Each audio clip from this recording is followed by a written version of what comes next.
салом шунавандагони азиз, рӯз бароятон бахайр бошад. имрӯз сешанбе 25 августи 2020 сол ва нашри навбатии барномаи иттилоотии хабарҳои рӯзро мустақиман рӯи мавҷи радиои муҳоҷир мешунавед. хабарҳои ин соатаро аз Тоҷикистон шурӯъ мекунем. дар давраи пандемия кори гурӯҳҳои байниҳукуматӣ оид ба муайян намудани хати марзи давлатии сарҳади байни Тоҷикистону Қирғизистон идома ёфт. рӯзҳои наздик ҷаласаи навбатии комиссияи муштараки байниҳукуматии Тоҷикистону Қирғизистон оид ба баррасии ҳамаҷонибаи масъалаҳои дуҷониба дар самти таъин ва аломатгузории хати марзи давлатӣ дар Хуҷанд баргузор мешавад. ҷониби Тоҷикистонро дар ҳайати комиссия муовини сарвазири кишвар Азим Иброҳим ва ҷониби Қирғизистонро муовини сарвазири он кишвар Акрам Мадумаров раҳбарӣ мекунанд. рӯзи 24 август бо ибтикори ҷониби Тоҷикистон гуфтагӯи телефонӣ дар байни ҳамраисон Азим Иброҳим ва Акрам Мадумаров баргузор гардидааст. муовини сарвазир як қатор ҷонибҳои муҳими рӯзномаи дуҷонибаи муносибатҳои Тоҷикистону Қирғизистон аз ҷумла масъалаи делимитатсияи хати сарҳади давлатиро баррасӣ карданд. қайд карда шудааст, ки дар асоси муқаррароти созишномаҳо ва протоколҳои комиссияҳои байниҳукуматӣ пайваста то пурра таъин гардидани хати сарҳади давлатӣ бо аҳолӣ корҳои фаҳмонидадиҳӣ муҳим аст.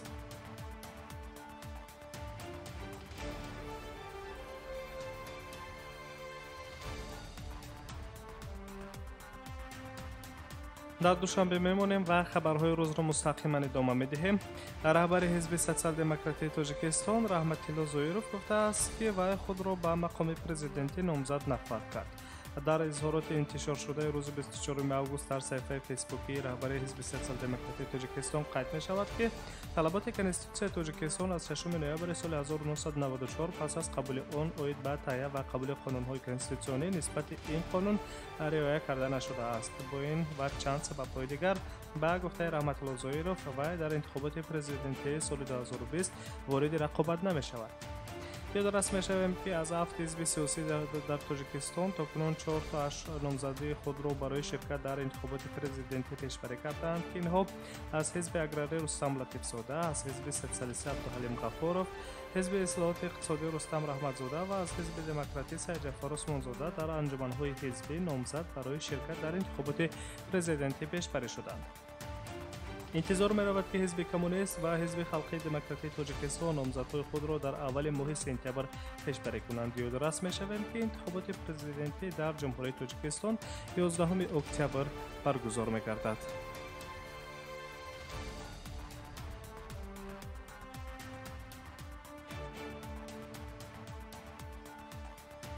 тафсили муҳимтарин хабарҳои соатаи Тоҷикистон ва ҷаҳонро мустақиман мешунавед.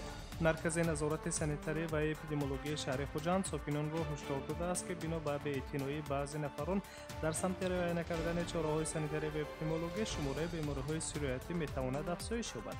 дар муроҷиати маркази санитарию ва эпидемиологии Хуҷанд ба сокинон ва меҳмонон гуфта мешавад, ки духтурон дар рӯзҳои охир аз ҳолатҳои нави сироятёбӣ бахусус онҳое ки ягон нишонаҳои асосии коронавирус надоранд нигаронанд. омилҳои асосии афзоиши сироятҳо риоя накардани қоидаҳои гигиенӣ, бидуни никоб ба берун рафтан ва риоя накардани масофаи иҷтимоӣ дар ҷойҳои ҷамъиятӣ мебошад, омадааст дар муроҷиати маркази давлатии назорати санитарӣ ва эпидемиологии шаҳри Хуҷанд. қайд карда мешавад, ки сокинони шаҳр то ба ҳол беэътиноӣ дар тӯйҳо, майдончаҳои фароғатӣ, бозорҳо, мағозаҳо, боғҳо, хиёбонҳо, биноҳои баландошона бидуни никоб ҷамъ мешаванд ва масофаро нигоҳ намедоранд, ки ин боиси пайдоиши манбаъҳои нави сироят мегардад. طبق اطلاع از پلیس تا به حالت امروز در تاجیکستان 8446 حالت سرایت کرونا به قید گرفته شده است که شماره قربانیان سرایت کرونا از آغاز پاندمی در کشور 67 نفر را تشکیل می‌دهند. در این مدت 7142 نفر توانستند این بیماری را پس سر کنند.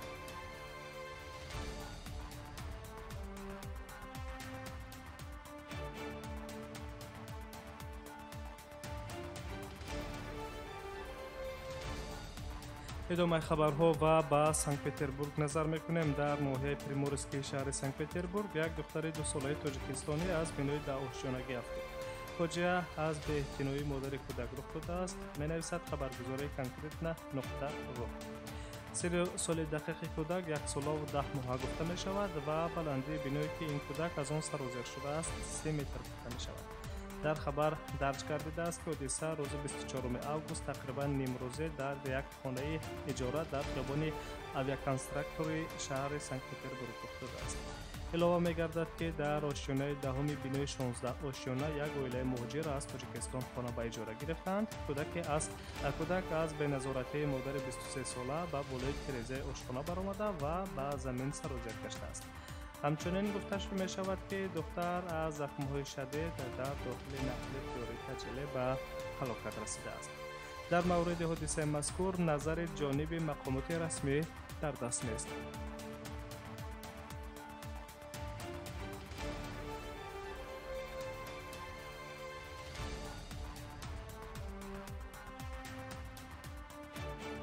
مهمترین تفصیل خبرهای این ساعته تاجیکستان و جهان را مستقیما روی موج رادیو مهاجر میشنوید و از روسیه به ازبکستان میرویم. رهبر وزارت معارف خلق ازبکستان شیرزاد شیرماتوف صنایع پیشکی آغاز سال خوانش را در مکتب‌های این جمهوری اعلان داشت.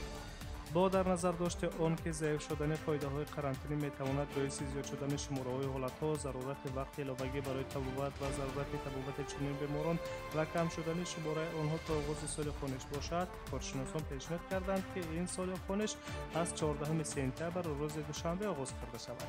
نوشته است شیرزاد شیرماتوف در شبکه‌های اجتماعی.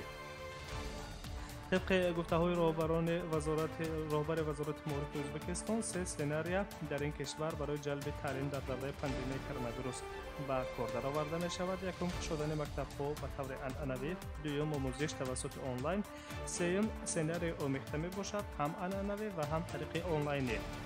در یک پرسشی که در بین کاربران شبکه تلگرام گزارانده شده است، قریب 70% والدین گفتند که آنها از وضع سلامتی کودکان اظهار تشویش می‌کنند و به تحصیلات آنلاینی در خانه برتری می‌دهند و 30% گفتند که حتی در صورت پاندمی فرزندانشان را به مکتب می‌فرستند. از این رو با نظر داشته روزگی اکثریت اهالی تنها سناریوی سوم برای عملی کردن باقی می‌ماند، یعنی به والدین دادن حقوق انتخاب کردن رویه تحصیل فرزندانشان، گفته است شیرزاد شیرماتوف وزیر معارف خلق جمهوری ازبکستان.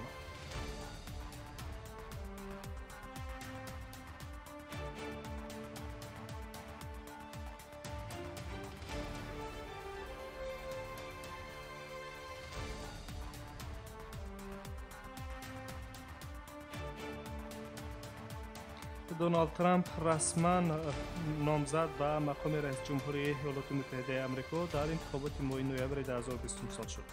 مراسم پیشبرී نامزدها در روز اول انجمن ملی حزب‌های جمهوریوی در شارلوت، کارولینای شمالی برگزار کرد. نایب پرزیدنت کنونی ایالات متحده آمریکا مایک پنس نیز برای اشغال دومین بار نایبی رئیس جمهور در مأموریت آینده پرزیدنت آمریکا نامزد شد.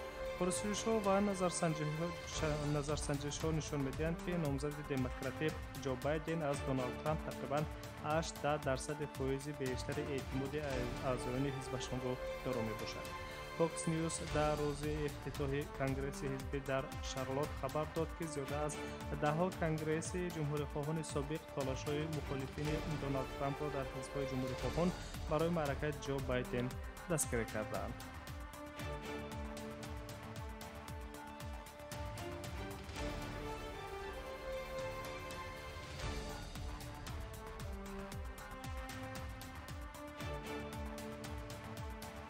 و در آخر به مسکو برمیگردیم.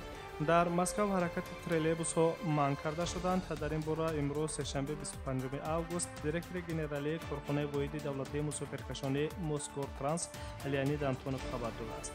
25 آگوست در پایتخت دوره نو نقلیات برقی آغاز شد.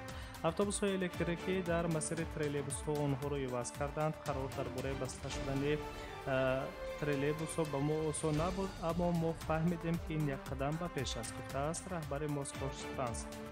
اولین تریلیبوس‌ها در خط سیرهای M4 28 59 60 64 و 72 با اتوبوس یا اتوبوس‌های برقی عوض کرده شدند. مقامات شهر مسکو اینچنین تصمیم گرفتند که در مسیری از میدان کامسomolskaya تا کوچه نوارزیانسکaya троллейбусҳоро барои фаъолияти ҷо заданд. тавзеҳ дода мешавад, ки парки троллейбусҳо бори аввал дар ин хат соли 1937 кушода шудааст. ба зудӣ 2 ретротроллейбус аз ин ҷо низ мегузаранд ва осорхонаи нақлиёти Москва низ дар ин минтақа кушода хоҳад шуд.